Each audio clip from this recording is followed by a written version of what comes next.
Hello students, আজ আমরা করব ক্লাস 10-এর দশম শ্রেণীর, ঠিক আছে, ভৌত বিজ্ঞানের রায়মার্টিনের প্রশ্নবিচিত্রা তারা বইয়ের 168 পাতায় আমাদের যে স্কুলটা আছে আমরা সেই স্কুলটা কিন্তু করব। 168 পাতার স্কুল হাওড়া জেলা স্কুল। কি বলছে গ্রুপ এর কোশ্চেন কী বলছে দেখো, সেকশন নেই এখানে, গ্রুপ এর কোশ্চেন বলছে বায়ুমণ্ডলের কোন স্তরকে শান্তমণ্ডল বলা হয়? তো হচ্ছে স্ট্র্যাটোস্ফিয়ারকে। বয়লের সূত্র অনুযায়ী পিভি বনাম পি লেখচিত্রটি কেমন হবে? মনে রাখবে পিভি বনাম পি অক্ষটা পি অক্ষের সমান্তরাল হয়, আর পিভি বনাম ভি অক্ষও মাঝে মাঝে থাকে, সেটা কিন্তু ভি অক্ষের সমান্তরাল হবে। প্রিজমের আলোকরশ্মির আপতন কোণ শূন্য থেকে ক্রমশ বাড়তে থাকলে চ্যুতিকোণ প্রথমে কমে পরে বাড়ে।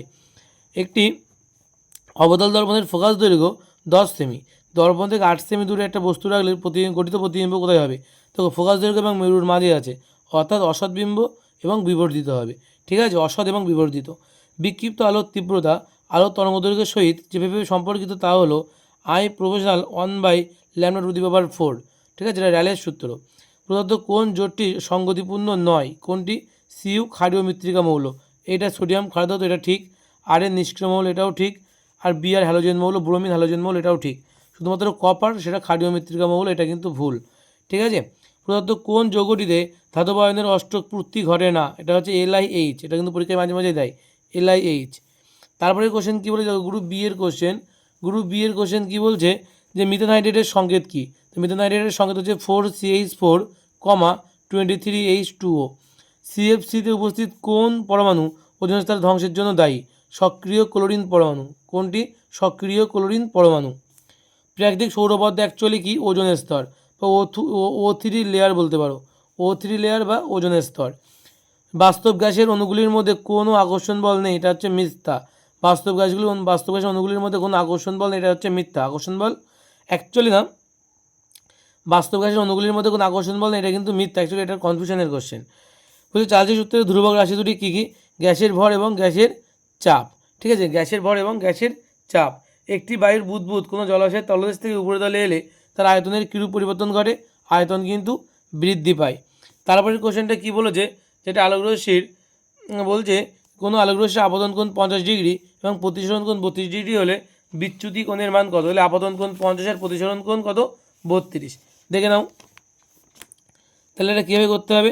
চ্যুতিকোণ ডেল ইজিকল আমরা বলতে পারি, তাহলে আমাদের 50 থেকে কত বাদ যাবে? 50 থেকে বাদ যাবে তোমার 32, তাই তো?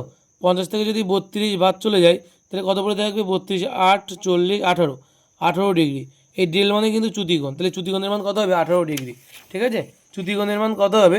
18 ডিগ্রি। ঠিক আছে, বলছে ENT ডাক্তারের মাথায় কোন প্রকার দর্পণ থাকে? এটা হচ্ছে অবতল দর্পণ। কোন প্রকার দর্পণ থাকবে? অবতল দর্পণ। কোন প্রকার দর্পণে সর্বদা সমশীর্ষ প্রতিবিম্ব গঠিত হয়? উত্তল দর্পণ বা সমতল দর্পণ। সমতল দর্পণটা হচ্ছে সবচেয়ে ভালো উত্তর হবে। সমতল দর্পণে সবসময় কিন্তু সমশীর্ষ প্রতিবিম্ব গঠিত হয়। গামা রশ্মি, অতিবেগুনি রশ্মি এবং এক্স রশ্মিকে ক্রমবর্ধমান তরঙ্গ দৈর্ঘ্যের ক্রমানুসারে সাজাও। দেখো অ্যাকচুয়ালি কী হবে, গামা রশ্মি, তারপরে হবে এক্স রশ্মি, তারপরে হবে দ্বিতীয় হচ্ছে এক্স রশ্মি, তারপরে হবে ইউভি রে, অর্থাৎ হচ্ছে অতিবেগুনি রশ্মি, আলট্রা ভায়োলেট রে। দীর্ঘ পচা সারণীর কোন শ্রেণীর মৌলগুলিকে চ্যালকোজেন শ্রেণী বলা হয়? 16 নম্বর শ্রেণীর মৌলগুলিকে চ্যালকোজেন শ্রেণী বলা হচ্ছে। 16 নম্বর শ্রেণীর মৌলগুলিকে বলা হয় চ্যালকোজেন। 16 নম্বর শ্রেণীর মৌলগুলিকে বলা হয় চ্যালকোজেন হচ্ছে মৌল। NaCl এবং CCl4 যৌগ দুটির মধ্যে কোনটির বন্ধনের অভিমুখ নেই? NaCl যেহেতু তড়িৎযোজী মৌল, তাই এর কিন্তু কোনো কী নেই? বন্ধনের অভিমুখ নেই। তড়িৎযোজী মৌল, তাই এর কোনো বন্ধনের কী নেই? অভিমুখ নেই। বলছে কোনো জ্বালানির তাপন মূল্য বলতে কী বোঝায়? এসআই পদ্ধতির একক কী হবে? দেখে না উত্তরটা কী হবে। জ্বালানির তাপন মূল্য এবং তার একক। জ্বালানির তাপন মূল্য কী বলছে? একক ভরের কোনো কঠিন বা তরল জ্বালানির অথবা STBতে একক আয়তনের কোনো জ্বালানি গ্যাসীয় জ্বালানির সম্পূর্ণ দহনে যে পরিমাণ তাপশক্তি উৎপন্ন হয় তাকে ওই জ্বালানির তাপন মূল্য বা ক্যালোরিফিক মান বলা হচ্ছে। এর এসআই একক হচ্ছে জুল পার কেজি। ঠিক আছে, এসআই একক কি? Joule per kg. আর সিজিএস একক ক্যালোরি পার গ্রাম। এটা কিন্তু মুখস্থ রাখবে। ঠিক আছে, তারপরে কোশ্চেনটা কী বলেছে, চার্লসের সূত্র থেকে পরম শূন্য উষ্ণতার ধারণা দাও। চার্লসের পরম শূন্য উষ্ণতার মান নির্ণয় করো। চার্লসের সূত্র থেকে পরম শূন্য উষ্ণতার মান নির্ণয় করো। দেখে নাও কী হবে। চার্লসের সূত্র থেকে পরম শূন্য উষ্ণতার মান নির্ণয়। চার্লসের সূত্র অনুসারে 3 ডিগ্রি সেন্টিগ্রেড উষ্ণতায় নির্দিষ্ট পরিমাণ গ্যাসের আয়তন যদি VT হয়, তাহলে VT = V0 1 + T/273। তাপমাত্রা হ্রাস করে যদি -273 আমরা নিয়ে যাই, বুঝতে পারছো জিনিসটা কী হচ্ছে? তাপমাত্রা হ্রাস করে আমরা কী করছি -273 করলে দেখা যায় টি এর মান তাহলে কত -273 ডিগ্রি সেন্টিগ্রেড। তাহলে সেক্ষেত্রে ভি এর মান কত হবে? দেখো সূত্রটা কি বলছে যে ভি অফ টি সমান সমান V0 1 প্লাস টি বাই 273। ভালো করে বুঝবে এই জায়গাটা। এখন টি এর মান কত বলছে -273, অর্থাৎ তাপমাত্রা কমিয়ে কমিয়ে -273 ডিগ্রি সেন্টিগ্রেড যদি করি আমরা, তাহলে আমরা এটা কীভাবে লিখব? ভি অফ -273 ডিগ্রি সেন্টিগ্রেড সমান সমান অর্থাৎ V0, ঠিক আছে, 1 প্লাস, আচ্ছা এখানে মাইনাস আছে তো এখানে -273 বাই কিন্তু 273। তুমি চাইলে এটাকে ফার্স্ট ব্র্যাকেট এটাকে টোটালটাকে সেকেন্ড ব্র্যাকেটে রাখতে পারো, ঠিক আছে। তাহলে কত হচ্ছে V0 এখানে 1 আর এই প্লাসে এই মাইনাসে প্লাসে কী হবে মাইনাস, তাহলে 273 বাই কত হচ্ছে 273, তাই তো 273 কেটে যাবে। তাহলে V0 1 মাইনাস 1 থেকে 1 বাদ দিলে কত 0, তাহলে V0 ইন্টু 0, তার মানে আয়তন কত হচ্ছে -273 ডিগ্রি সেন্টিগ্রেড তাপমাত্রায় আয়তনের মান কত হচ্ছে 0 হয়ে যাচ্ছে। আয়তনের মান 0 হয়ে যাচ্ছে। আয়তনের মান 0 হয়ে যাওয়ার জন্যই কিন্তু অ্যাকচুয়ালি যেহেতু এটা বিশেষ তাপমাত্রা -273 ডিগ্রি সেন্টিগ্রেড তাপমাত্রা, এই বিশেষ তাপমাত্রায় আয়তনের মান 0 হয়ে যাচ্ছে না, তাই এই তাপমাত্রাকে বলা হয় 0 কেলভিন। এই তাপমাত্রাকে কী বলা হচ্ছে? তাকে বিশেষ নাম দিতে হবে। তো ঠিক এখান থেকে যে তাপমাত্রায় গিয়ে কোনো গ্যাসের আয়তন 0 হয়ে যায় সেই তাপমাত্রাকে বলা হয় 0 কেলভিন। মাইন্ড ইট, এটা মনে রাখবে যে -273 ডিগ্রি সেন্টিগ্রেড -273 ডিগ্রি সেন্টিগ্রেড উষ্ণতায় পৌঁছানোর আগেই কিন্তু সমস্ত গ্যাস তরল হয়ে যায়, ঠিক আছে। এটা ম্যাথামেটিক্যাল ক্যালকুলেশন করতে গেলে -273 আমরা বলতে পারি, কিন্তু প্র্যাকটিক্যালি যদি আমরা দেখি -273 ডিগ্রি সেন্টিগ্রেডের কাছাকাছি আসার আগেই সমস্ত গ্যাস কিন্তু কনভার্টেড টু লিকুইড, ঠিক আছে, তরলে পরিণত হয়ে যাবে, ঠিক আছে। তো এই -273 ডিগ্রি সেন্টিগ্রেড উষ্ণতাকে বলা হয় পরম শূন্য উষ্ণতা। আশা করি বোঝা গেল। নেক্সট দেখো কী বলছে। নেক্সট বলছে যে এসটিপিতে, আচ্ছা পরের অঙ্কটা দেখে নাও। এসটিপিতে 5.6 লিটার এনএইচ গ্যাসের অণুর সংখ্যা এন হলে একই চাপ ও তাপমাত্রায়, মনে রাখবে একই চাপ এবং তাপমাত্রা কোন সূত্রে আমরা পড়েছিলাম? আমরা অ্যাভোগাড্রো সূত্র থেকে জানি। তোমরা যারা গ্যাসের আচরণ চ্যাপ্টারটা ভালো বুঝতে পারো তারা দেখবে আমাদের চ্যানেলেই দেখবে গ্যাসের আচরণের চ্যাপ্টারের উপর কিন্তু ভিডিও করা আছে, ঠিক আছে। আমাদের লাইভ সেকশনে যাবে, ওখানে দেখবে ভিডিও করা আছে, ওই ভিডিও তোমরা দেখে নিতে পারো। দেখবে পুরো টোটাল চ্যাপ্টারটাই কিন্তু একটা ওয়ান শট ভিডিওতে আমি করে দিয়েছি। সম্পূর্ণ গ্যাসের আচরণ চ্যাপ্টারে ওখানে করা আছে, আলোর চ্যাপ্টার করা আছে, ঠিক আছে। ওখান থেকে তোমরা দেখে নিতে পারো, ওখানে ডিটেলস বলা আছে, ঠিক আছে। তো অ্যাভোগাড্রো সূত্রে আমরা কী বলেছিলাম যে একই চাপ এবং তাপমাত্রায় সমায়তন সকল কাজে সমান সংখ্যক অণু থাকে।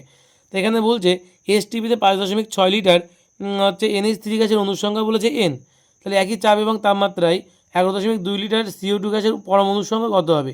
পরমাণুর সংখ্যা চেয়েছে, তাকে আমরা বের করে নিই অণুর সংখ্যা কত সেটা বের করে নিই, দেখে নাও।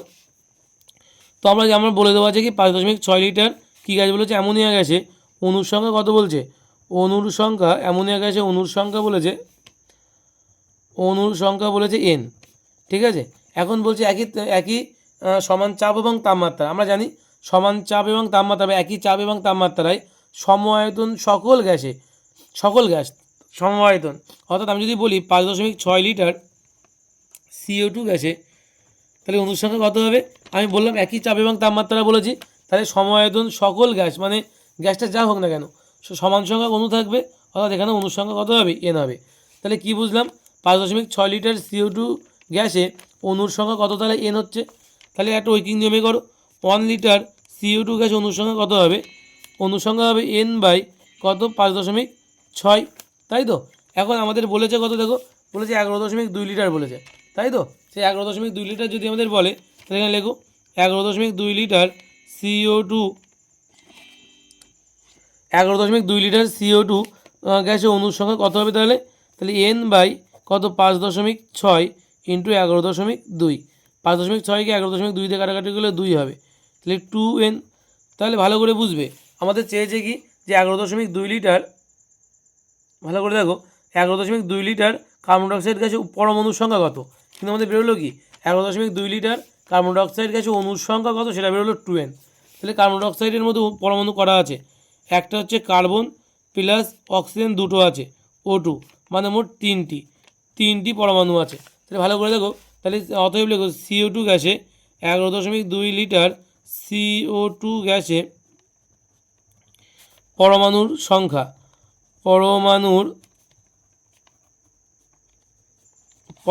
কয়টি হবে? তাহলে 3 গুণ 2n, ঠিক আছে। তাহলে 3 গুণ 6n। তাহলে 6nটি কিন্তু আমাদের পরমাণুর সংখ্যা হবে। আশা করি ক্লিয়ার হলো, এটাই কিন্তু আমাদের অ্যান্সার।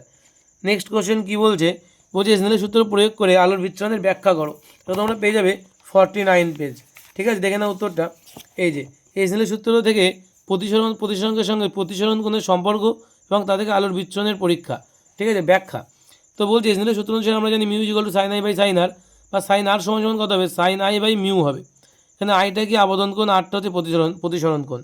যেহেতু সাদা আলোর মধ্যস্থ সমস্ত বর্ণের আলোর ক্ষেত্রে আবদন কোণ আই এর মান একই থাকছে, অর্থাৎ যখন আলোটা এসে পড়ছে তখন তার মানটা কিন্তু সেম। আর অর্থাৎ বলতে পারি আমরা সাইন আই এর মান কত হচ্ছে, ধ্রুবক হচ্ছে। ভালো করে বুঝবে এই জায়গাটা।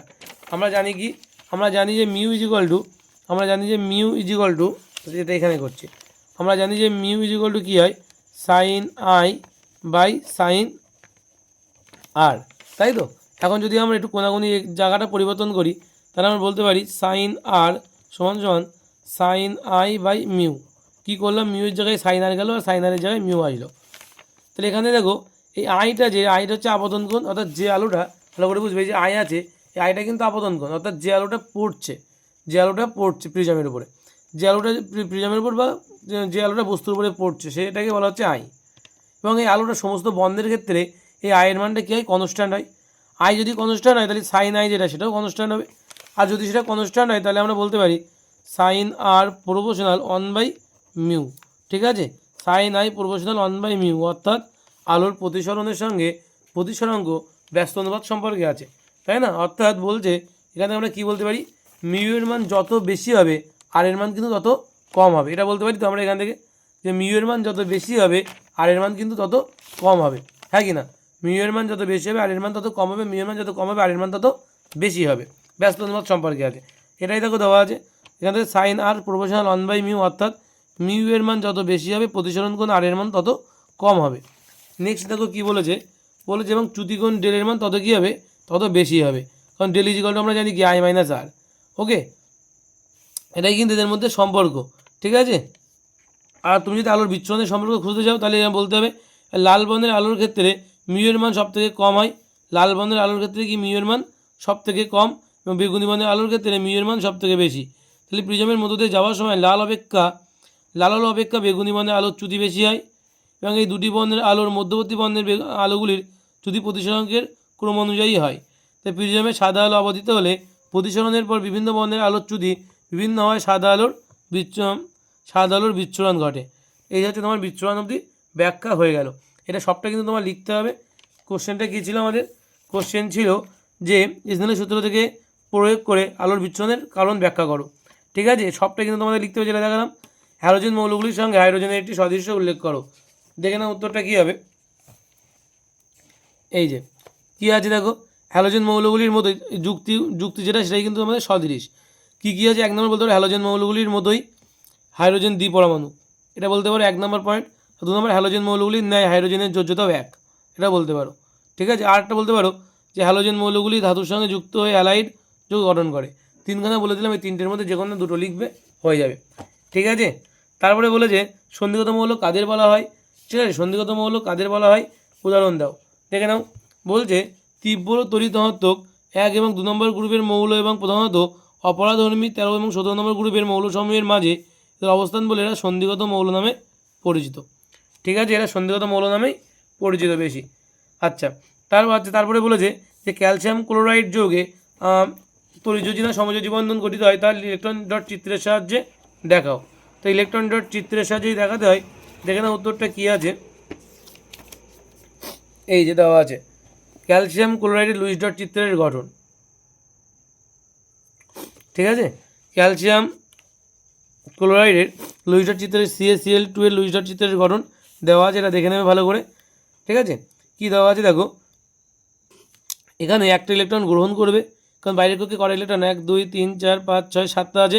এই একটা ইলেকট্রন ক্লোরিন একটা ইলেকট্রন গ্রহণ করবে, আর ক্যালসিয়াম তার বাইরের কক্ষে একটা ইলেকট্রন আছে, সে একটা ইলেকট্রন বর্জন করবে, তাই তো। একটা ইলেকট্রন ভুল বললাম, ক্যালসিয়ামের বাইরের কক্ষে 2টি ইলেকট্রন থাকে, এই একটা আর একটা।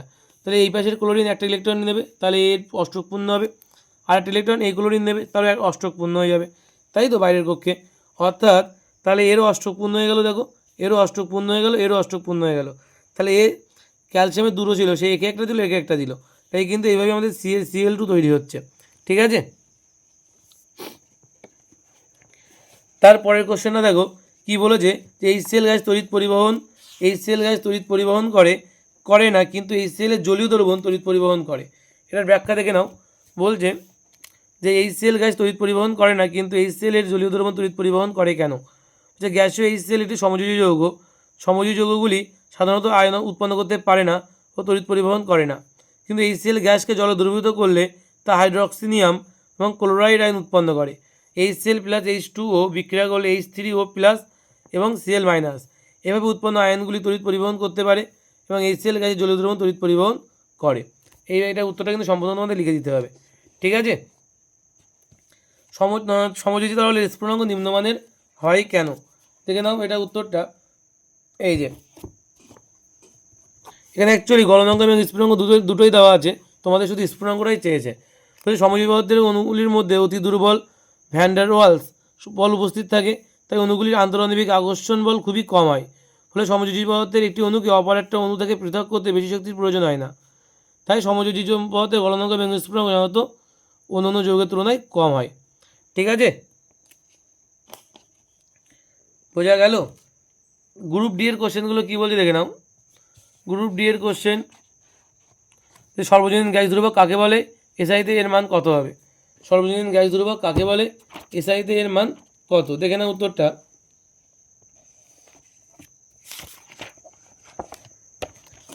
মোলার গ্যাস ধ্রুবক বা সর্বজনীন গ্যাস ধ্রুবক কী বলছে? 1 মোল পরিমাণ আদর্শ গ্যাসের ক্ষেত্রে আদর্শ গ্যাস সমীকরণ PV = 1 মোল বলেছে, তাই কী হবে PV = দেখো হিসাব মতো হওয়া উচিত কি PV = কী হওয়া উচিত nRT।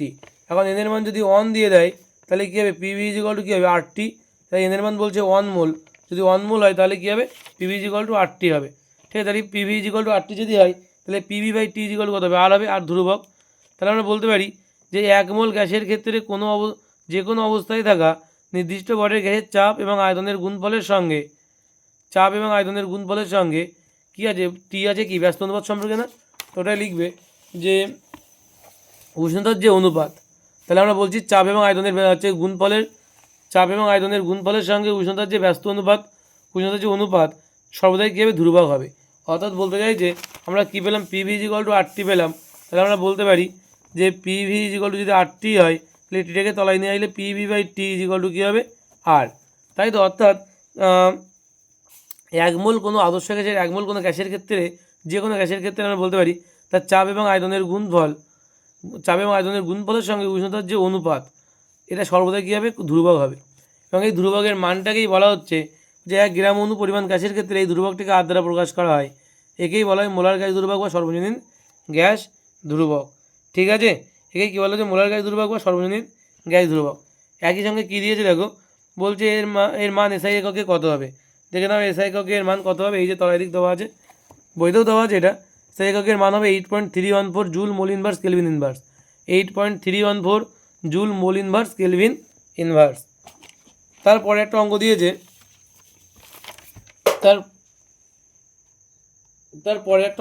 অঙ্কটা দেখে নাও কী বলছে যে STBতে একটি গ্যাসের আয়তন 1.6 লিটার।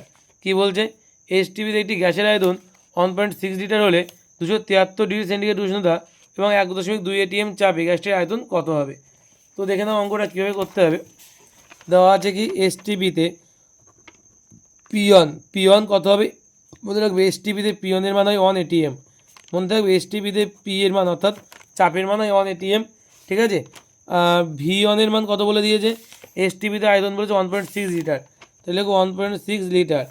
আর T1 কত বলেছে, T1 দেখো মনে রাখবে STBতে T এর মান কত হয় 0 ডিগ্রি সেন্টিগ্রেড বা 273 কেলভিন, এটা মানে STBর মান কিন্তু।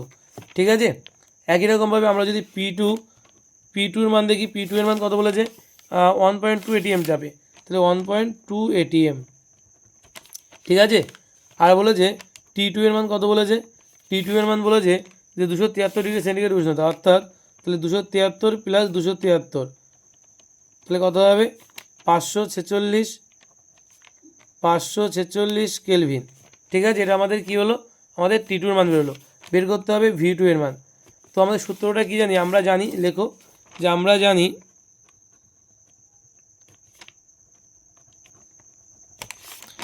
P1 V1 বাই T1 সমান সমান P2 V2 বাই T2। ঠিক আছে, এখন আমরা যদি কোনাগুনি গুণ করি তাহলে লিখতে পারি P2 V2 T1 সমান সমান P1 V1 T2। ঠিক আছে, তাহলে V2 এর মান বের করতে গেলে কী হবে, P1 V1 T2 বাই কত P2 T1, মানগুলো বসাও। P1 মানে কত, P1 মানে 1 ATM, তাই তো, তাহলে 1 লেখো, ইন্টু V1 মানে কত 1.6 লিটার, তাই তো, তাহলে লেখো 1.6 লিটার। T2 মানে কত হচ্ছে 546, তাহলে লেখো 546 বাই P2 মানে কত হয়েছে আমরা দেখলাম 1.2 ATM, তাই তো, তাহলে লেখো 1.2 ইন্টু T1 মানে কত, T1 মানে দেখো দেওয়া আছে 273 কেলভিন, তাহলে লেখো 273 কেলভিন, 273 দুগুণ 546। ঠিক আছে, এখানে একটা দশমিকের পরে একটা সংখ্যা, এখানে দশমিকের পরে একটা সংখ্যা, তাই মনে মনে দশমিক তুলে উঠে যাবে। তাহলে কত হচ্ছে, যদি কাটাকাটি করি 8 দুগুণ 16 আর 6 দুগুণ 12, 2 একে 2, 3 দুগুণ 6, তাহলে কত হচ্ছে 8/3। V2 মানে 8/3 এত লিটার।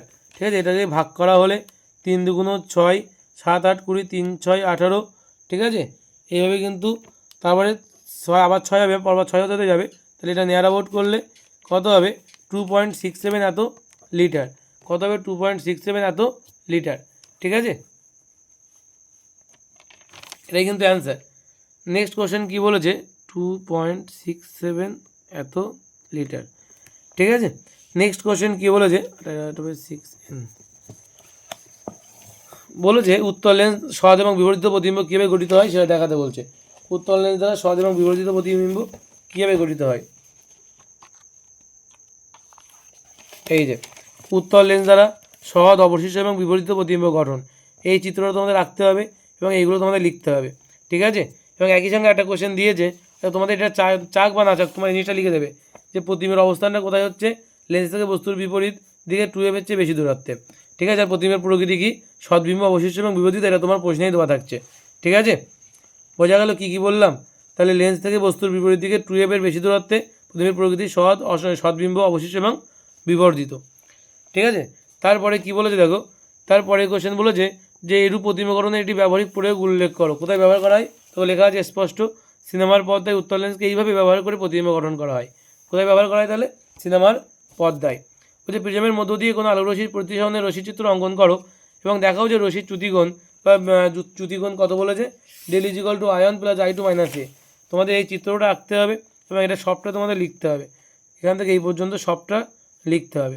ঠিক আছে, এই কোশ্চেনটা, এই কোশ্চেনটা যারা বুঝতে পারোনি এই হচ্ছে এই কনসেপ্টটা, তারা আমাদের এই যে 1-2 দিন আগে আমরা লাইভ ভিডিও করেছি একটা, সেই লাইভ ভিডিওতে আমাদের লাইভ সেশনে চলে যাবে, ওখানে দেখবে আলো বলে একটা চ্যাপ্টার লেখা আছে, নিউ যে ভিডিওটা আমি ছেড়েছি সেই ভিডিওটা দেখবে, একদম লাস্ট টপিক এটা বোঝানো আছে, এইটা বোঝানো আছে। ঠিক আছে, নেক্সট কোশ্চেন দেখো কী বলছে, বলছে যে মায়োপিয়া কী এর কারণ এবং প্রতিকার লেখো। মায়োপিয়া কী এবং কারণের প্রতিকার, মায়োপিয়া দেওয়া আছে, মায়োপিয়া কী এখান থেকে এটুকু লিখতে হবে। ঠিক আছে, যে কোনো ত্রুটিপূর্ণ চোখ যদি কারোর কাছের বস্তুকে স্পষ্ট দেখতে পায় কিন্তু দূরের জিনিস যদি স্পষ্ট দেখতে না পায়, তাহলে চোখের এই দৃষ্টিজনিত ত্রুটিকে বলা হয় হ্রস্বদৃষ্টি বা মায়োপিয়া। ঠিক আছে, বলেছে এর কারণ কি, কোন কোন কারণে এটা হয়ে থাকে। ঠিক আছে, তো হ্রস্বদৃষ্টির কারণ বলেছে এই অনেকগুলো কারণ এখানে দেওয়া আছে, কারণগুলো দেখে নেবে। আর প্রতিকার কি, অবতল লেন্স ব্যবহার করলে কিন্তু ঠিক হয়ে যাবে, এটা হচ্ছে প্রতিকার। ঠিক আছে, তারপর নেক্সট কোশ্চেন কী বলেছে, ABC তিনটি মৌলের পরমাণু ক্রমাঙ্ক যথাক্রমে 15, 17 এবং 20। ঠিক আছে, কি বলছে, বলছে ABC তিনটি মৌলের পরমাণু ক্রমাঙ্ক যথাক্রমে 15, 17 এবং 20। কোন মৌলের পরমাণুর আকার সব থেকে ছোটো, দেখো যে মৌলের পারমাণবিক ব্যাসার্ধ বা পরমাণু ক্রমাঙ্ক কম তার পরমাণুর আকার সব থেকে ছোটো হবে, তার মানে এটা হবে এ উত্তর হবে। এ এবং বি এর মধ্যে কিরূপ বন্ধন গঠিত হবে, এ এবং বি এর মধ্যে কিরূপ বন্ধন গঠিত হবে। আর 3 নম্বর বলছে এই মৌলটি আধুনিক দীর্ঘ পর্যায় সারণীর কোন পর্যায়ে অবস্থিত এবং কোন শ্রেণীতে, 15 আছে, তাই তো, 15 মানে তুমি দেখি এ মানে কত হচ্ছে, এ মানে কিন্তু 15, এ মানে 15 ইলেকট্রন বিন্যাস করলে কত হবে 2 8 10 আর 5, লাস্টে পঞ্চম আছে, তাই না, তার মানে এটা হচ্ছে তৃতীয় পর্যায়ের 5ম নম্বর শ্রেণীতে অবস্থিত। ঠিক আছে। তৃতীয় পর্যায়ের পঞ্চম নম্বর শ্রেণী, তৃতীয় পর্যায়ের পঞ্চম নম্বর, অর্থাৎ আমরা বলতে পারি এখানে পঞ্চম তো নয়, 15 নম্বর শ্রেণী, তৃতীয় পর্যায়ের 15 নম্বর শ্রেণী, তৃতীয় পর্যায়, তাই পর্যায় কী হবে তৃতীয়, আর শ্রেণী হবে 15 নম্বর শ্রেণী। ঠিক আছে, তৃতীয় পর্যায়ের 15 নম্বর শ্রেণী, তৃতীয় পর্যায় আর শ্রেণী হচ্ছে 15। ঠিক আছে, বলেছে এ এবং বি এর মধ্যে কিরূপ বন্ধন গঠিত হবে। এদের বাইরের পক্ষে করা আছে 5টা, আর বি এর করা আছে, বি মানে কত বলেছে 17, তাহলে হচ্ছে বি মানে বলেছে 17, মানে 2, 8 আর 7। দেখে নাও, অ্যাকচুয়ালি এদের মধ্যে এ আর বি এর মধ্যে কিন্তু সমযোজী বন্ধন গঠিত হবে না, গঠিত হবে তড়িৎযোজী বন্ধন। ঠিক আছে,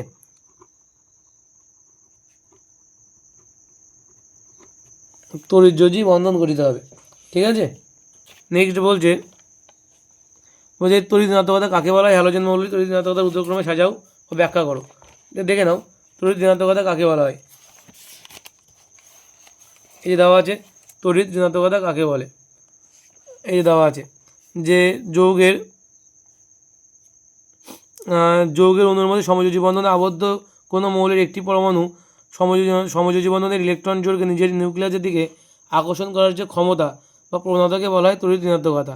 ঠিক আছে, এবং বলছে তড়িৎ ঋণাত্মকতা যদি আমরা হ্যালোজেন মৌলগুলির ক্ষেত্রে দেখি তাহলে হচ্ছে ফ্লুরিন, ক্লোরিন, ব্রোমিন, আয়োডিন, তারপরে অ্যাস্টাটিন। ঠিক আছে, একদম লাস্টের লাইনে দেখো দেওয়া আছে। ঠিক আছে, নেক্সট কী বলছি দেখো, আর নেই, এটা ছিল লাস্ট কোশ্চেন আমাদের। আশা করি বুঝতে পেরেছি সব কোশ্চেন। এই জায়গায় কিছু কোশ্চেন আমি দেখতে পাওনি, তার জন্য সরি, খেয়াল করিনি আমি। ঠিক আছে, নেক্সট দিন দেখবো কাথি রাজা এমসি গার্লস হাই স্কুলের কোশ্চেনগুলো। ঠিক আছে, তো আজ এই পর্যন্ত থাকলো, দেখা হবে পরের ভিডিওতে।